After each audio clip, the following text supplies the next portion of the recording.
আমি আপনার গোলামি করব, লক্ষ্যবার তওবা করব যদি আপনি দেখাইতে পারেন পবিত্র কোরআনের কোথাও নামাজ পড়ে কেউ জান্নাত যাবে। নামাজ তো আপনার জন্য না। কেন আপনি নামাজ পড়ছেন? নামাজ কি আপনার জন্য? নামাজ ইমানদারের জন্য, মোমেনের জন্য। আপনি কি মোমেন? কোনোদিন প্রশ্ন করছেন নিজেকে? আপনার বাপ দাদার ঘরে জন্ম নিছি, মুসলমানের ঘরে জন্ম নিছি, আমি মুসলমান হয়ে গেছি, বাই বর্ন মুসলিম। নামাজ তো আপনার জন্য না। আপনি কেন নামাজ পড়তে যাচ্ছেন? নামাজ মোমেনের জন্য, রোজা মোমেনের জন্য, হজ মোমেনের জন্য। কোরআনে কোথাও আগে বলে নাই নামাজ পড়ো, নামাজ নো। কোরআন বলছে আগে ঈমান আনো। নবী করিম সাল্লাল্লাহু আলাইহি সাল্লাম কোথাও বলেন নাই আগে নামাজ পড়ো। যে কাফের আসছে বলছে আগে ঈমান আনো, আগে বলো লা ইলাহা ইল্লাল্লাহ। এটার মিনিং, এটার মানে, এটা তাৎপর্য কোনো আলেম বলছে কোনো ওয়াজে?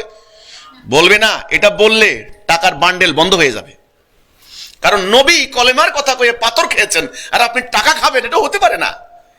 আপনি মুরগির রান খাবেন, আপনাকে হেলিকপ্টারে নিয়ে যাবে।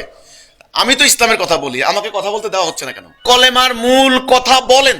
আমি চ্যালেঞ্জ দেব, ঘরে ঘরে চাল থাকবে না, পেটে ভাত থাকবে না, তা না হলে এটা ইসলাম হতে পারে না। নবী মার খাইছেন, নবী থেকে বড় মুসলমান হয়ে গেছি আমরা, বড় আত্মা হয়ে গেছে আমাদের। এই কলেমার কথা বলে তিনি একটা রাত্রে নিরাপদে মক্কায় ঘুমাইতে পারেন নাই।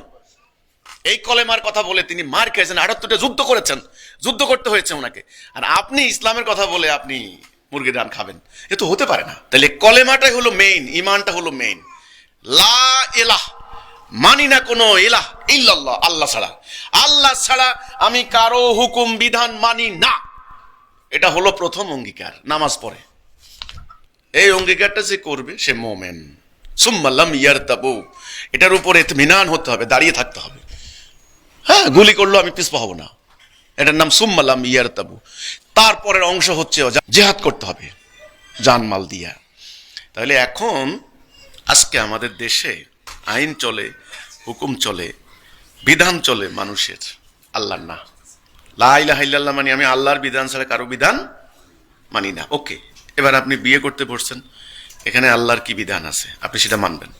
ব্যবসা করতে বসছেন, ব্যবসার আল্লাহর কি বিধান আছে সেটা মানবেন। আল্লাহ বলছেন সুদ খাইবেন না, সুদ হারাম, অর্থনীতি চলে সুদের। এই আয়াত কোন হুজুরে না জানে? সবাই সুদ খায়।